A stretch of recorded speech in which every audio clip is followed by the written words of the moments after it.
Now the music's going. Whoops. Whoops.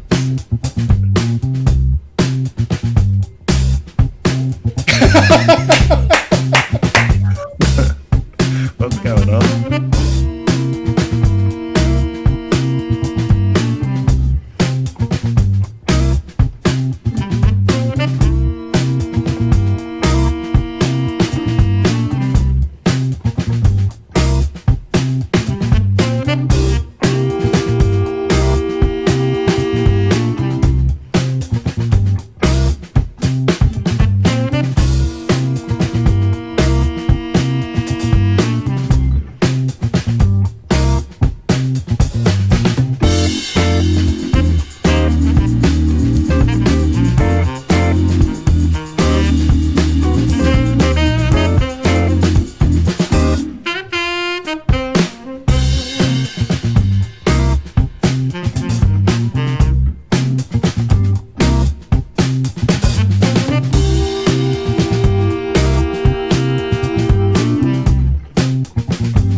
Hello and welcome to OzByDrone. I'm Greg and there's a blank TV screen next to me today. It's going to be an interesting show. As we prepared today, number one, our co-host John Morrison had some things come up and he said, let's put Lloyd into the chair today, and Lloyd's internet then died. Oh, hang on. Press that button. Is Lloyd there? Have we got a Lloyd? Oh my goodness, Lloyd is here after all. G'day, mate. How you doing? You don't really want to know. I mean, really? Everything that could possibly go wrong today is absolutely happening. So, look, thanks for tuning in. We're going to have some fun today. We've got some great news stories. I'm going to tell you, before I talk about the news stories, though, a quick little story about my internet. I've been using Telstra because I wanted a non-contended high-speed internet service that's good for streaming. And I was paying for 40 meg up, and then all of a sudden, a couple of days ago, they dropped it back to 20 meg. And I'm thinking, what's going on there? I phoned up their people and they said, no, it's meant to be 20 meg. After a little period of time digging through emails, I eventually found out that they changed their plans. So they took away the 40 meg and charged me extra money for the same download speed. right? So I've gone from 40 to 20 and staying at 100 for the upload speed and paying 20 bucks more for the privilege. And if I wanted to get my 40 meg back, I had to pay 180 bucks a month. Yeah, it costs a lot to feed those kangaroos that they use to power that stuff. Internet in Australia is just too expensive overall, but let's just say I've contracted with someone else. I'm moving to Aussie Broadband, so I'm going to give those guys a go. A lot of people have said some good things about them, and we'll find out more in coming days. I just hope they don't transition to Aussie Broadband in the middle of the show today. That would be rather unfortunate. That's what I thought had happened. I honestly thought, oh my God, his internet switched out and I was locked out. I mean, like you said, anything that could go wrong did go wrong. Yeah, I lost my internet. I lost my Wi-Fi system. Everything had to reboot itself. And then on top of that, because I monitored Judy through the Wi-Fi system, well, that went down. And then I'm hearing this noise in the background. And I realize she's yelling for me. And I go running in there while I'm trying to get all this to start. And she was in the floor. So not good. Not good. Yeah, but I got back here and made it just before you had about 3 seconds of a blank screen. So yeah, absolutely. I just saw Northside Hawk Drone and Tech mention, have I tried IONET? I haven't personally, but I know that IONET and TPG are the same company. And for those who know me well enough, I was one of the original architects that built the Comindico network, which later became Sol, which later became TPG. It's a good network, but one thing I don't like about it is the fact that they do tunnel connections. I would rather have raw Ethernet coming into me. The second thing is that they don't have HFC. From what I gather, IONET is not offering HFC. I don't know why, but it is what it is. And Artco is telling me I should use PLDT. Yes, we do use that in other parts of the world. Anyway, that's enough talking about Telstra. Let's get into the regular news. And we'll do that by fading that music out and pressing one button over here, which is this one. Oh, and something else went wrong. Let's try that again. There we go. Try it again. There we go. I'm going to do it one more time. As always, OzByDrone news is brought to you by AirData UAV. Is your drone healthy, or is it about to surprise you on your next flight? Don't wait to find out. Discover under the hood information and review the early signs of problems before you take off again. Use the discount code OzByDrone20 and get a 20% discount. There is a link in the description.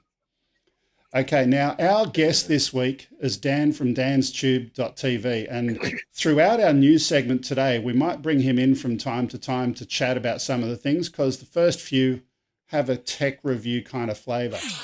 Here's our first one. So Amazon is now accepting applications for its home surveillance drone. The Always Home Cam is a Ring camera attached to a drone that can fly predetermined paths in your home when triggered via a Ring alarm sensor or from the Ring app. It streams and records video in 1080p to the Ring app, selling for $249. That's a pretty cheap price. If you live in the US, you can apply for an invitation to buy it today, and devices will ship later this year. Now, let's bring in our guest after this little video. Let's have a quick look. Like the Ring video doorbell, Ring alarm, and so much more. But where do we go from here?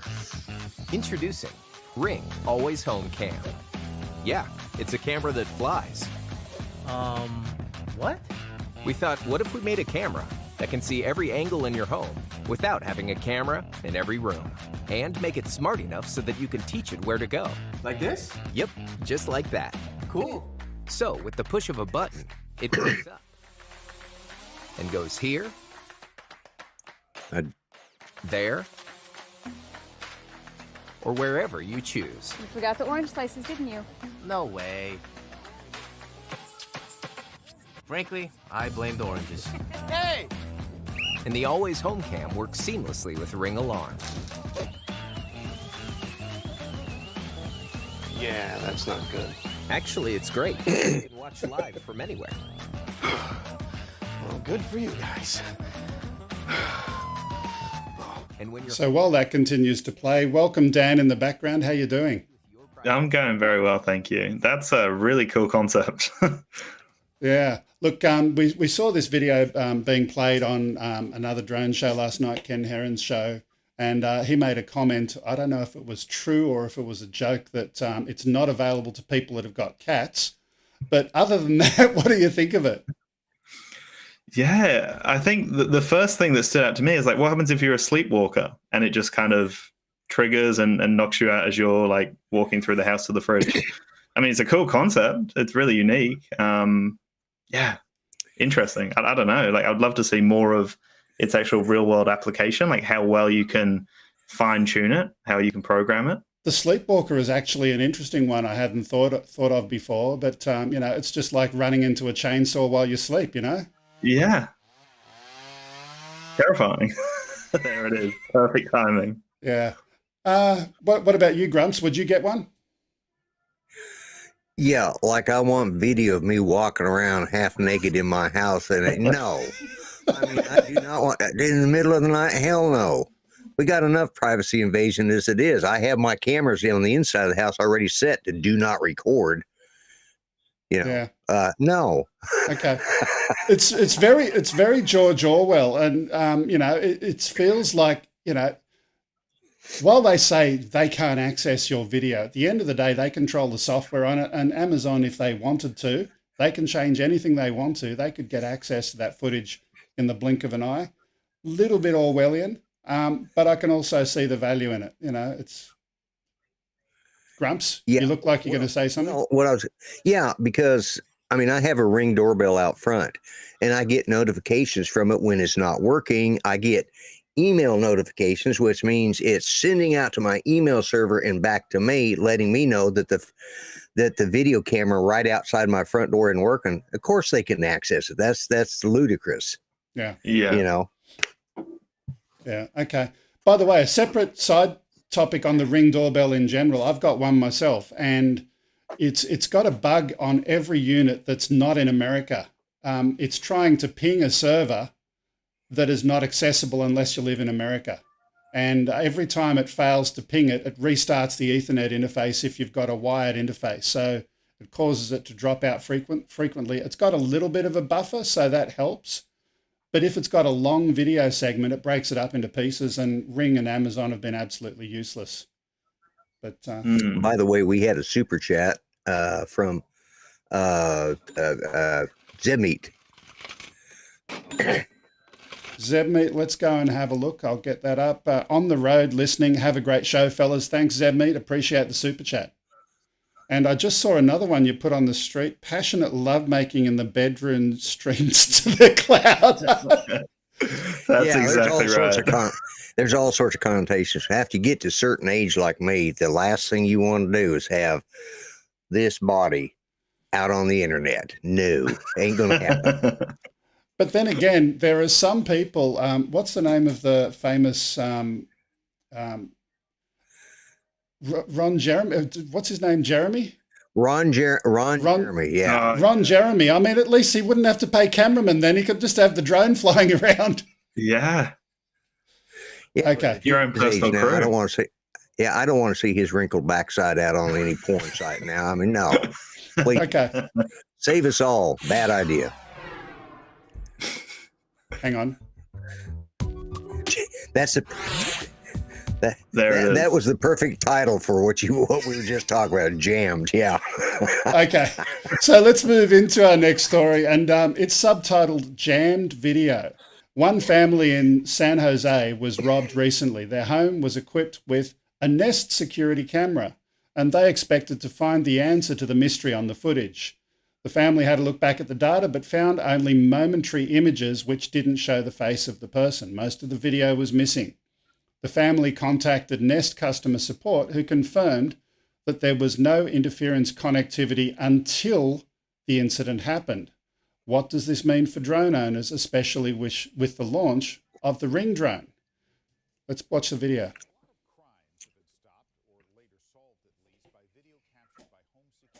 Doorbell cams. You may have one of these. So what would happen if the thieves came up with a way to stop those cameras from recording. 7 on Your Side's Michael Finney is here with just that possibility. Oh my goodness, they've tried to hack this too. Yeah, okay, listen to this. Look, most home burglaries are a mystery. You know that. You got to say, why was my home targeted? Who was the burglar? Well, a recent burglary in San Jose comes with a third question mark. Was the thief a high-tech cat burglar? This mystery begins, like so many others, in the middle of the night. This is Jim Grubb's front porch. That is his dog you hear barking. We woke up, went downstairs, found the front door ajar slightly, and thought, wow, we must have left the door ajar last night. The next morning, new clues. Jim found items missing, including a laptop and a drone. I went to the Nest video camera that's on our front door. The burglar was in the front yard. You could see a flashlight, and occasionally you could see his beanie cap. And then as I'm looking at the video, I'm starting to see these gaps in the video. And I have many gaps. Gaps in the video where we might have been able to make out the thief's face. Jim contacted Nest customer support and was told the video doorbell had no interference communicating to the router until the incident happened. And so I was like, I can't believe this. And so I started doing a little research, and I found out that you can buy one of these little microcontrollers that will actually deauthorize the clients that are on your Wi-Fi network and essentially cause interference. So we'll leave the video there. You get the idea, but essentially, if they can do that to a Ring doorbell, a Ring video camera or a Nest video camera, what does that mean? If you've got a drone flying around and all of a sudden it's lost connectivity back to the mothership, what's it going to do? That's a scary kind of thing to have it flying around your home. If you've got a pet in the home, it could be crashing into them. Yeah, 100%. Like, would it automatically return to home, or like it's got to have a protocol in place, right? Yeah, so true, but we've also seen in the past there are different technologies for GPS jammers. Sure, in the real world, no one's going to go after a doorbell in the same manner, and how is it going to find its way home, and lots of questions, but just thought it'd be an interesting one to look at, especially on the back of that new product. Yeah, that could be really, really dodgy. Even in that story in general, like that's crazy that they can jam it to basically interfere with the signal as they break in so that you never see their face. Like, I don't even know if you saw their face in the video. It's just the back of them. Correct. And the technology that they're using, it's a microcontroller that's sending out Wi-Fi deauth packets. A deauth packet is saying, it's pretending to be the controller. It's pretending to be the Wi-Fi router and saying, hey, I don't want you here anymore. Go away, and it will disconnect. But you don't even have to be that technical. You can just go and get something that's blasting on the same Wi-Fi spectrum on the 2.4 band, just as you've got those Wi-Fi jammers that go and deliberately try and bring down drones in the field. That could be used for nefarious purposes to defeat Wi-Fi cameras as well. Yes, that's dodgy. Yeah, okay. Well, we've had two serious stories. Now, there was something else that came up. Okay. There was something else that came up in my news feed this week that I just couldn't leave out. Drone cameras connected to doorbells and similar systems are interesting. But if you aren't getting robbed, you need something unusual to look at on your cameras. While looking at cloud-connected doorbells, this is one of the weirdest Alexa-connected devices we've seen so far, and the video speaks for itself.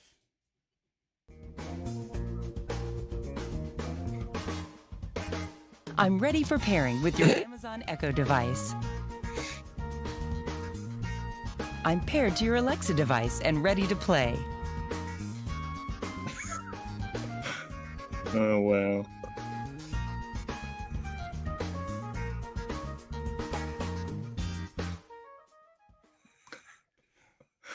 Okay. Wow. That's just creepy. Where's Miley Cyrus when you need her? It's clearly based on her, right? Obviously, yeah. Right. It must be. It must be. Wow. That's, I don't know which is worse, the fact that you actually had this as one of our news articles or that somebody thought up that stupid bit. Yeah. Like there would have been a board meeting, right, where they sat down and pitched this concept. Right? Yeah, let's have a twerking teddy bear. You betcha, right? They're going to sell lots of those. Well, you know, probably the Kardashians will buy a bunch of them. You know. Yeah. Yeah. The crazy thing is, it probably will sell well. Like, I wonder if the TikTok audience will love that. Oh, it's just weird. Oh, they got that short attention span. That's why TikTok's only 30 seconds long. So, yeah, perfect. Okay. Oh, God. We'll move on from that. And I had a generic placeholder for a story, and for some reason my title for that has disappeared now. This is an Australian story. A crocodile has snapped at the Australia's ABC TV at a place called Crocodilius Park. Have you heard of Crocodilius Park before? No. Where's it based? It's near Darwin, but let's just check this out. Let's play this. This is ABC TV, our Australian broadcaster. They had a brand new drone that they were going out and using and, you know, having a look in the park. And the next thing you know, wow. It's bottom of the harbour story there. But that's actual footage from ABC, our national broadcaster. And sorry, whatever drone they've got, it fared well to keep the camera rolling that long. You know, had Sky News been filming that would have never happened because they got better pilots, I'm sure. Why? Well, they think like me. They're smarter. They wouldn't have got a drone that close to a crocodile in the first place. Okay. You know, it was very low. Smarter. I will say that. It was a pretty risky move.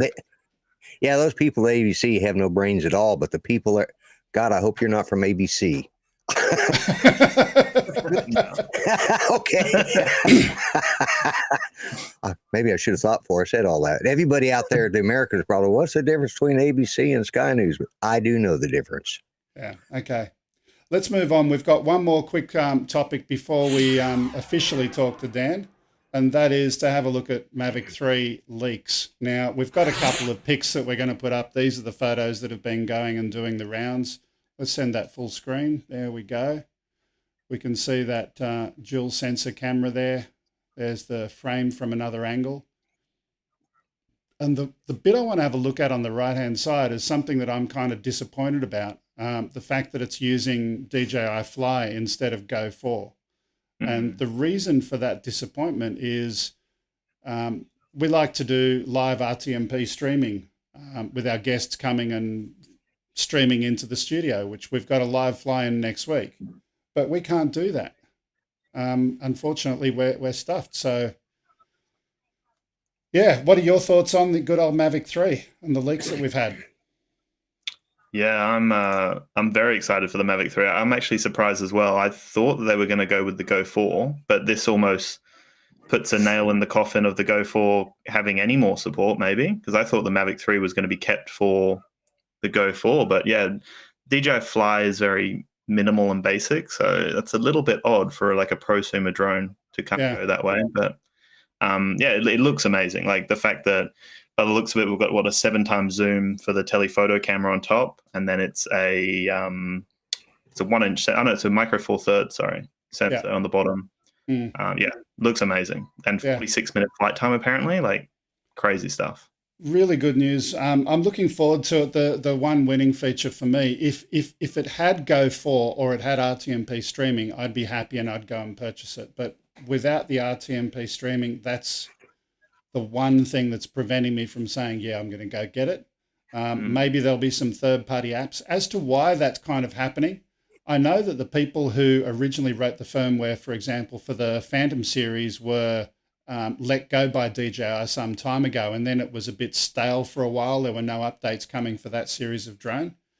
Maybe the same thing has happened with the Go 4. Maybe those people have moved on and the new staff have gone and created the Fly app, and they don't have the people who are familiar with the old Go 4 app now. Maybe. I'm speculating, but either way, it looks like a good drone. Do you think it's confirmed that we've got the mechanical shutter? That's the one feature I'd love to see.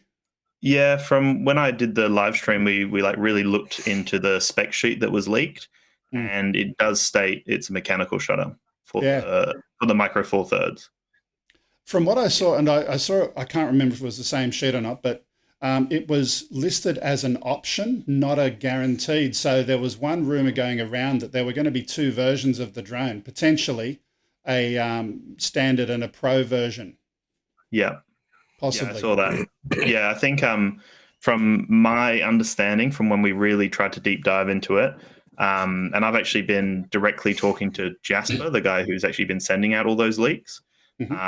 But yeah, it looks like there's going to be like three versions. So there'll be the Mavic 3 Pro standalone, or sorry, Mavic 3 standalone. And then there'll be the Mavic 3 Fly More, and then they're calling it the Mavic 3 Cine. And that one's actually going to have a 1 terabyte internal SSD and apparently the smart controller based on what we could see in the spec sheet. And it will have, gigabit transfer speeds. I'm looking forward to seeing. Looking forward to seeing it. When do you think it's being released? Because we did have rumors on the date that it was coming out. Yeah, it's a hard one to say. I think I've been told two different things. So it's either going to be, I think the 20th of November they were saying, or the 15th of October is the announcement. I don't know which one we're going to see, either this month or next month. Yeah. Okay. Look, I'm looking forward to getting that drone in our hands one way or another. But let's go into our segment with you as the guest. And apologies for my floating around today. It's a bit hard without my regular co-host here, but let's now officially say welcome to Dan from danstube.tv. Now, before I do anything else, I do want to play your show reel from your YouTube channel just to give people who may not have seen you before a quick intro. Let's have a watch. Yep.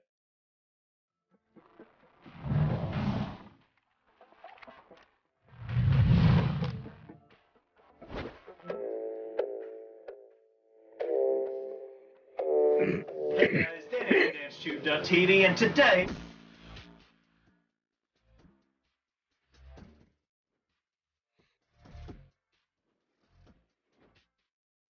Oh yeah, he's the man. Dan's the man. I love the clip. We'll leave that in the background while we have a chat. So, how long have you been YouTubing? How long have you been reviewing? How did you start? Why did you start? Yeah, so I've been creating YouTube videos for 12 years now. The reason I started is basically moved to Australia from England, and I never really, I was struggling to fit in at school, and kind of getting a little bit bullied for my accent and not really fitting in, not really finding a click. And for whatever reason, I decided I want to put myself out there. I want to create some content and try to connect with people online. So I literally started with a webcam and used the microphone built into the webcam, never edited the videos, and just did impromptu conversations, did app reviews. And that's how it all started, basically. It was just a really humble kind of beginning where I was like, yeah, I'm just going to do this just to try to build my confidence and just to try to connect with some other people online. And it's changed a lot over the last 12 years, where the channel's been going and who I'm targeting, I guess. It's interesting. Speaking to you now, I would have not guessed that you were not a native-born Aussie. When did you move to Australia? What age? Yeah, I would have been 13 when I moved here. Okay. So you've lost... I went through high school, so I obviously lost... You can see, if you watch my first ever video on YouTube, you can hear a little bit of the English accent. Okay. And so that started way back then. And when did you get into drones as part of that journey, and how did that start? So I remember the first drone I ever tested or even got to see in person was actually from a Call of Duty game. There was a free drone that you got if you bought whatever the high-end pack was. I can't even remember what Call of Duty game it was, but it was one of the Black Ops games. And yeah, that was how I was introduced to it. And then one of my friends actually purchased the Quattro X, which is an Australian brand. Mm-hmm. I had a chance to fly that, very, very basic. I only had a few little goes.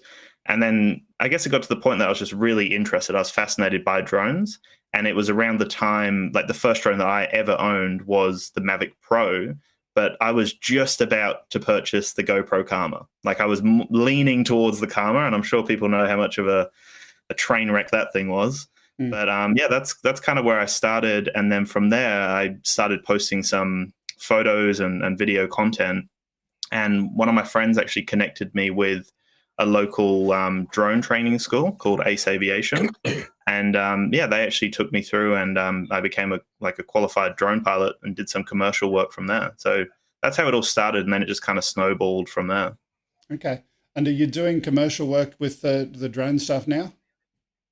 Not really, no. I'm more so focused on, like, I'm doing all the consumer drone reviews. I'm just about to launch next week a drone course, actually, called the Fearless Drone Academy, which I'm guessing like that's using all of my knowledge from the course, as well as working in the commercial space. And yeah, some of the like tips and insights that I've learned along my journey. I just wanted to kind of I build people's confidence, because I noticed that one of the biggest gaps maybe in the market in the drone training space were people who were buying a drone. And there's tons of beginner courses out there, but people are genuinely terrified to fly it. And I get comments regularly on my YouTube channel, or they email me directly and say, "Hey Dan, like I just bought this drone for $1,000 and I'm really scared. Like I don't know how to fly it over water, and what would you recommend?" So I thought, like, I need to target that. Like I feel like I can really bring some value and help people become confident. Okay. And the newer drones that are being released at the moment, so we've spoken about the Mavic, and there's some Autel products coming. What's interesting you the most at the moment, and why, about what we're seeing coming down the pipeline?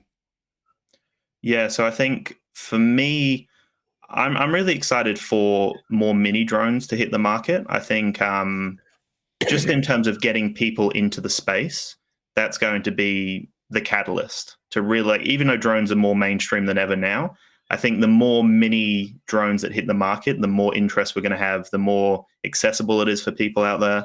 And I'm really excited by the announcement of the Evo Nano from Autel. But yeah, we did a video on it the other day. Like I'm just disappointed with how they rolled it out. Like they've posted a landing page. There's no video, there's no information on it. They haven't even got a pre-order section. So that's where they're really falling flat, where you look at DJI's kind of rollout, and we'll see it with the Mavic 3. They'll announce it, and then you'll be able to pre-order it immediately, and you'll get content on it straight away. You'll be able to know, like, your expectations will be managed, where I think Autel are really falling short there, and they've got so much potential. Like the Nano, if you've looked at the specs on that thing, it's a really impressive mini drone.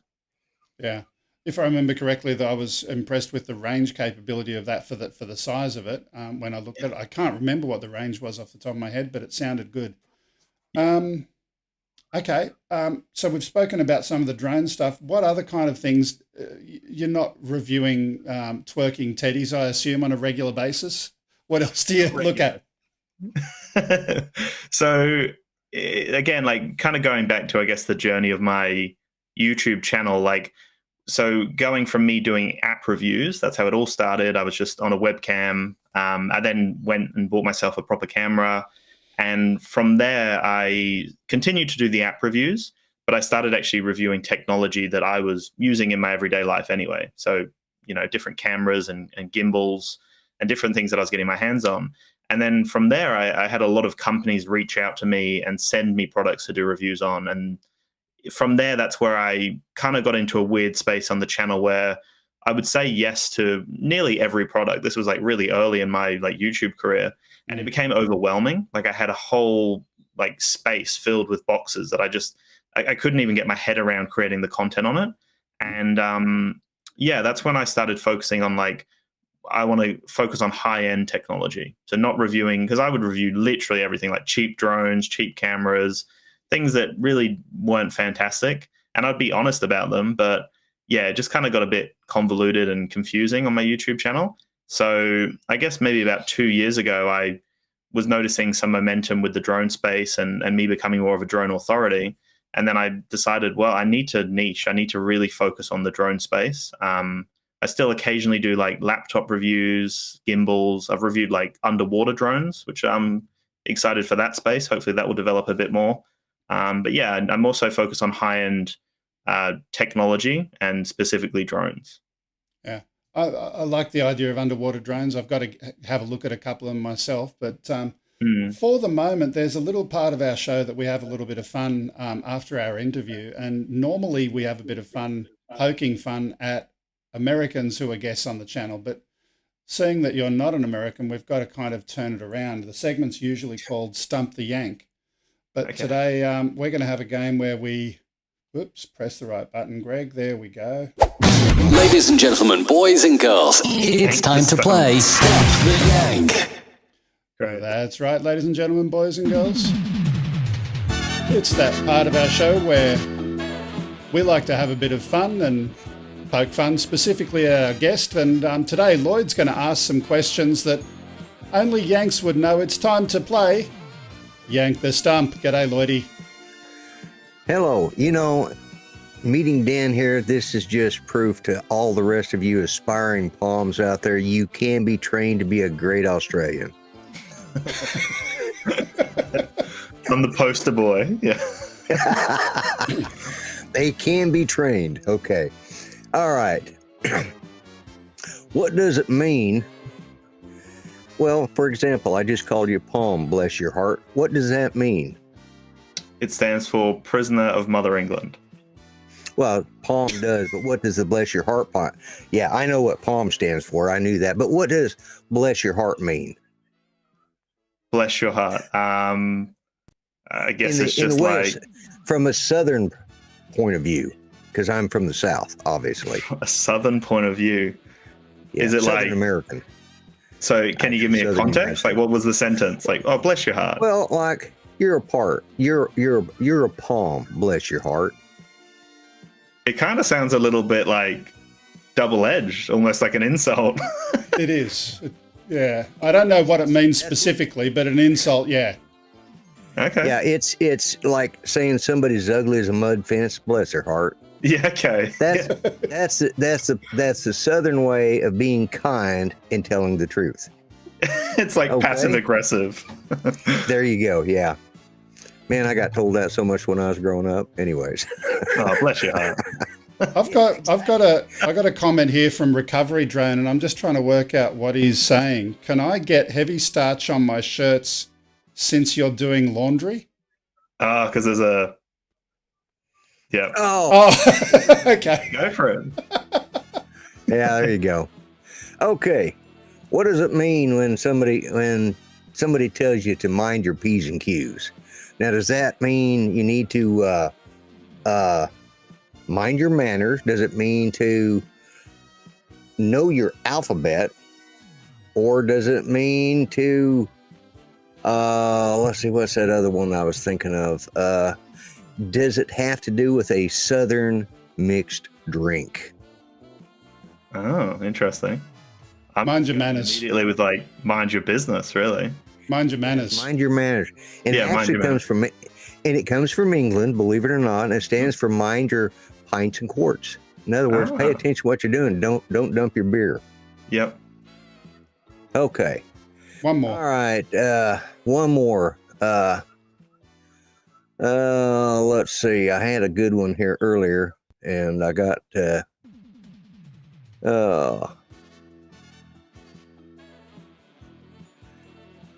Come on, Grumpy.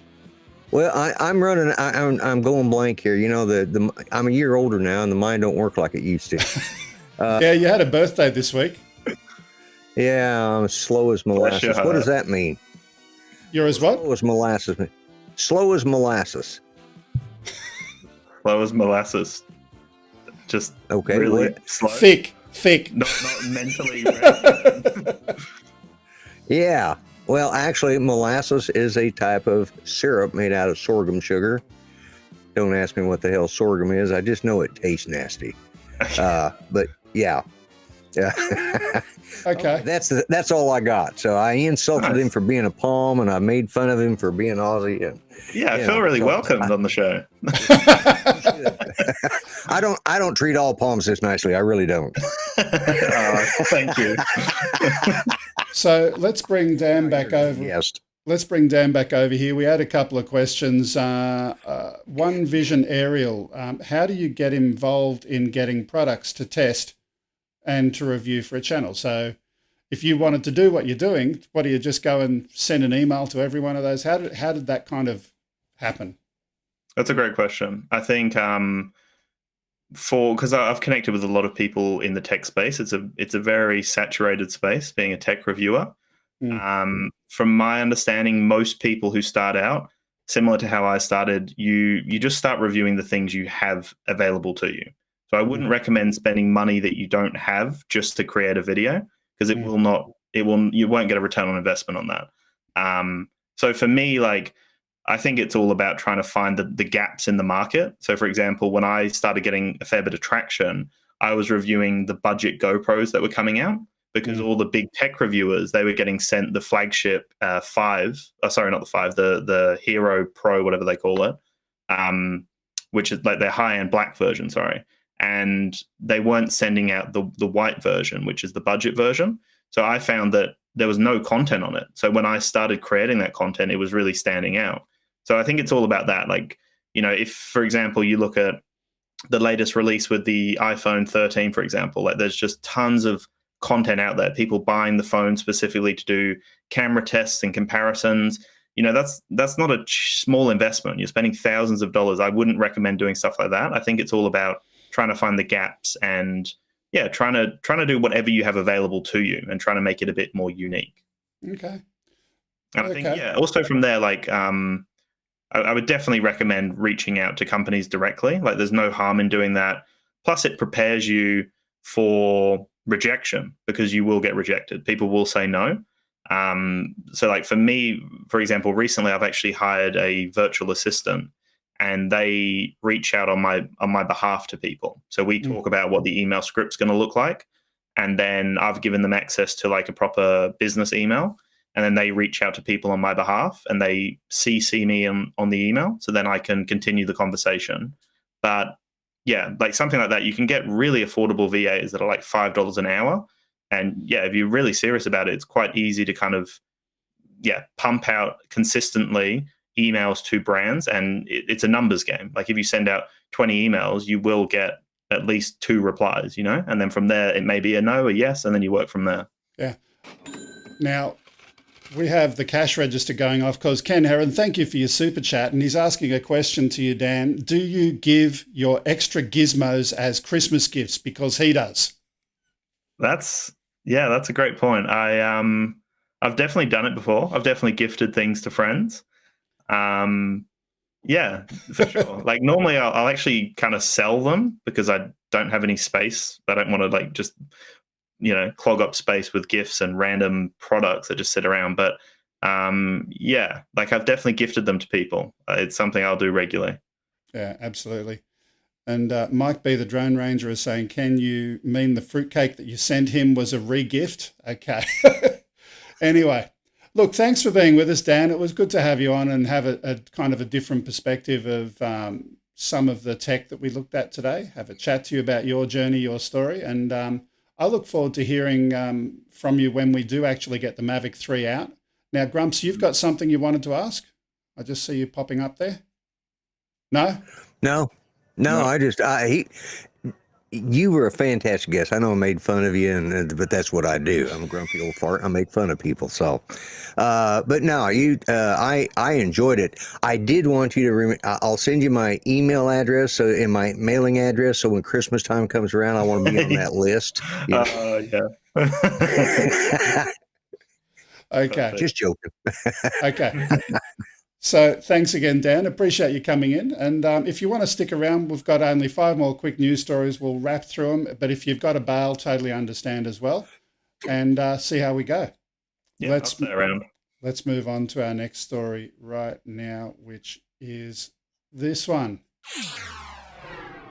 Joe Minter from Birmingham, Alabama, has a collection that spans a large area. The use of drones seemed a logical way to get a view of the entire collection.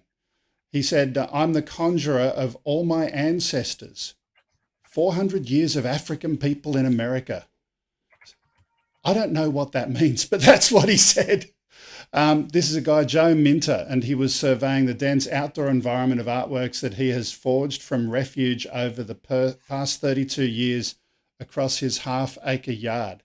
Now, Ken, I know you're in the chat there. I don't know if this is Minefield 2.0, which is kind of what was suggested in the title, but that's a lot of recycled stuff that he's got there. That sort of looks like my front porch. Oh, my goodness. We just call them junkyards here. I don't know what he's doing. Man, that means I've got art sitting on that old used washing machine I got out there, dishwasher out there. Shoot, I'll put that in my backyard and call it a bird bath or something. Hang on. Where's the right song? There we go. Not that one. This one. Yeah, right there. That's the one. Yeah.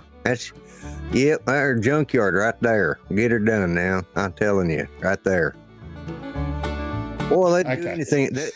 That just goes to show you they'll call anything art nowadays. Yeah. Well, speaking of art, let's move into our next one. And we've got something that is an immersive art display. And this particular one over here, a drone was used to showcase a new immersive Van Gogh exhibition in Cleveland. The highly anticipated exhibit has invaded Cleveland's Lighthouse Art Space and beginning on September 22. It's an interesting way to go and have a look at an exhibition, though. I love it. We need some cultural music to go with that. I wonder if the guy got his ear cut off with that, doing that display. I was waiting for it.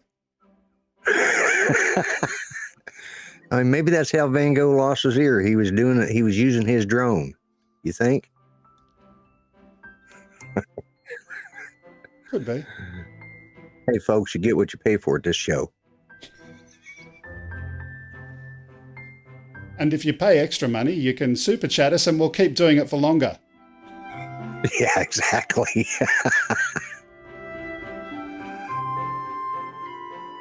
It's beautiful.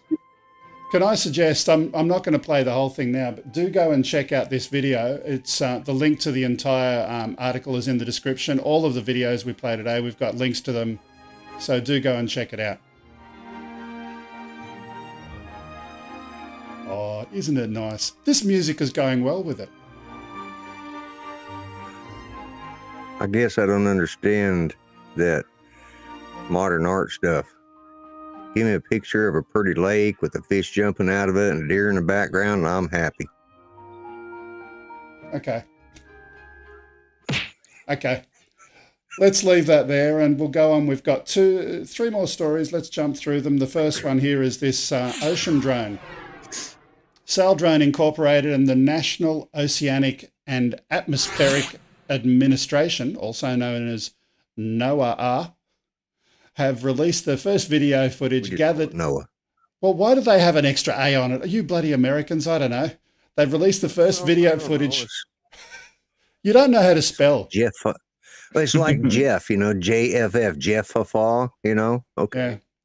Yeah. They've released the first video footage gathered by an uncrewed surface vehicle from inside a major hurricane barreling across the Atlantic Ocean. That's pretty freaky. Can we play that again? Because I was busy reading. I didn't see it all. One more time. There we go. Anytime, Pia. There you go. That is the actual use of the technology and using something that can withstand a hurricane and sit on the water. That is cool. And certainly it'll help bring more data and help people to understand those weather events. It sort of reminds you of that thing they let get taken up in the cloud on that movie Twister, along the same lines, that weather thing that they used. Yeah. Okay. We've got two more. The next one is an old movie. Okay. I'll take your word for it. The next one we got here is a tethered drone. In August 2021, Alistair Orion 2 tethered drone flew for 6 hours across the top of the Guns N' Roses concert to ensure the security of their 14,000 fans.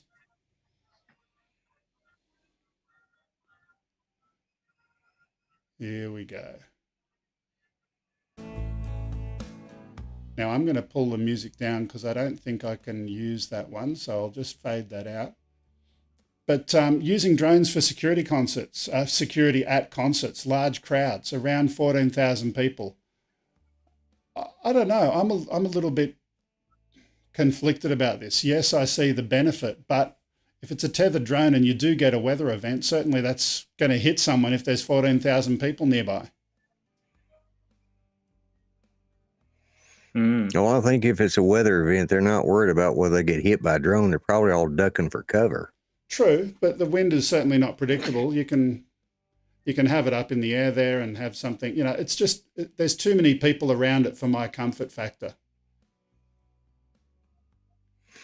Yeah, I think sometimes they're just looking for a reason to spend extra money that's in this budget, so that and they go out and buy a drone. They justify it by saying, "Hey, we can use this for security," And this happens a lot of times with governmental budgets and stuff. They, if you don't spend it this year, they won't give it to you next year. So the end of the year, they buy stuff like drones that really aren't always a good thing to use. I mean, we all know drones have great applications, but I agree with you. That's probably not the best utilization. I think hiring a couple more security guards and, buying a couple more bullets for them, they can keep everybody secure. Yeah, One Vision Aerial is saying the last time he saw Guns N' Roses, there was a riot. I wonder why. Junk Pick saying that looks like Colorado. So we've got one or two more. Let's get Grumps. You had something? No, I was going to say it said Washington. So Washington State. So yeah, it does look a lot like Colorado. Washington State. Is that using the washing machine in the back of Dan there? Washington State, you knobhead. Oh, okay. Now, one of the things with that drone, actually, which I guess is a little bit more reassuring, is at least they're using, I think it was 6 or 8 arms. So that means that, like, if 1 or 2 fails, it's like got a redundancy, so it doesn't actually fall out of the sky. So at least they're not just using like a Mavic where if one arm fails, it will actually hit people. Right. Yeah, exactly. That's true. But the thing that, you know what, if it was a drone that wasn't tethered, I'd probably feel happier about it. The tethering, they're using that to keep it in the air longer. I get it. But the nature of the tether, you've got the extra force of that cable. And certainly if there is some unpredictable wind, you've got to have a lot more skill and capability when you're dealing with a tethered drone. I just don't know that having that many people, that's my comfort factor. Yeah, it sounds like a liability issue. It sounds quite dangerous. Yeah. Okay, we've got one more story. And Grumps, this one, you were going to do the read for this one, if I remember correctly. Yeah. Okay, you got that up? Make sure I do make sure I got the whole thing. Let's see. Okay, here we go. Oops. All right, hang on. There we go. I clicked the wrong button again. Didn't burn it. Okay. Motorists are coping well at Thunder Bay's first traffic roundabout. Roundabouts are nothing unusual in many parts of the world. However, Thunder Bay has just got their first roundabout and needs a drone to film cars navigating a newly built traffic obstacle to help explain to the locals how to use a roundabout. Really? They need video to learn how to drive in a circle. Well, anybody who's ever watched NASCAR knows how to do that. So, yeah. Let's just watch this. We got 2 clips. The first one. Outs of Roundabout series, brought to you by the City of Thunder Bay. This informative video collection serves as a guide on how to safely drive, walk, and cycle through our city's newly developed roundabout. So oops, that was my bad. I pressed the wrong button. But let me move to this one. This is the actual video of the cars going through it. They actually did have that animated one first, but they've gone and put a drone up to do this. Why? Cars in a circle go round and round, round and round. I mean, if you have a look at the video, they've actually gone and put witches' hats at the roundabout so no one can officially go in, and they've got to film this and share it with their residents to teach them how to drive on a roundabout. Wow. You know, we have one of these up in Tulsa, and if people in Oklahoma can figure out how to drive in one of those, surely you guys can. I mean, that's bizarre. Yeah. Anyway, again, more silly taxpayer money. They had to come up with the idea of, let's go film this so that these people can learn how to drive in a circle. Yeah. Anyway, that's all we've got for our news stories today. We're going to briefly go over to Grumps and our guest there and ask Dan, first of all, what's any last thoughts from you? Where can people get in touch with you? We've had a link going in the chat. What else do you want to say? Yeah, I guess I'm really excited to hear about other people getting into creating YouTube or just, creating YouTube videos or just being creative in general. So if anyone wants a hand taking that leap, I'm always open to chatting to people about, what barriers or fears they have to help them start on the journey. Because I feel like for me, it's been one of the most important self-development tools to create content and put myself out there. And it's opened up so many opportunities for me. So yeah, I know there's some talented people out there who don't take that leap. And I'm always open to helping people. So just danstube.tv on all social networks if you want to talk. Okay. And we've also got the link to your YouTube channel being pumped out by Nightbot. Just noticed a comment there from Ken Heron. Do you want to put that one up on the screen there, Grumpy? Yeah, if it works. Is it grumpy.exe? That's the one. EXE crashed. Yeah. Crashed. Please reboot. Yeah. Yeah. Oh, hey, Greg, I got somebody who wants to say hi to Ken. Hello, Ken. How you doing there, Ken? I thought this had just creeped you out, so I had to say hi. Yeah, and I say that you two there. Anyways, I brought him on just for Ken Heron. I don't do that very often, but actually I do it all the time, but yeah, because I know how much Ken Heron loves those kind of things.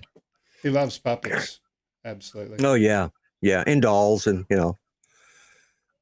Yeah. What was the deal with that doll that he had in his house? It was in somebody else's house. I think it was the guy that his co-host, his co-host, and it'd been left up in the house, and apparently it was originally face down. And when the guy said it was creepy and he wouldn't touch it. Next time he goes back up to film it, it is now face up, and nobody's been up there to turn it over, and he thinks it's haunted. Wow. Okay. Yeah, I hope you have a good nightmare there, Ken. I really do. That was my whole purpose. Yeah.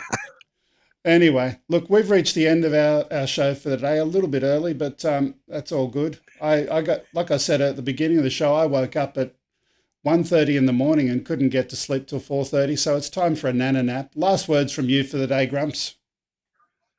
Well, you know what I say, be kind, treat each other better than you would treat yourselves. Remember, everybody matters, even old dummies like Joe next to me. So take care, folks. Okay. Thanks, Grumps. Thanks, Dan. And a couple of quick announcements. As always, if you want to send us any video or other information, send it to upload@gregkuhnert.com. If you want to follow us on social media, you can do that at OzByDrone at any of the regular social media outlets. And finally, if you've got anything physical, if you want to send something for me to review, send it to 5/127 Princess Highway, Sylvania, New South Wales 2224, Australia. And the last message is tomorrow in Australia, we're changing our clocks.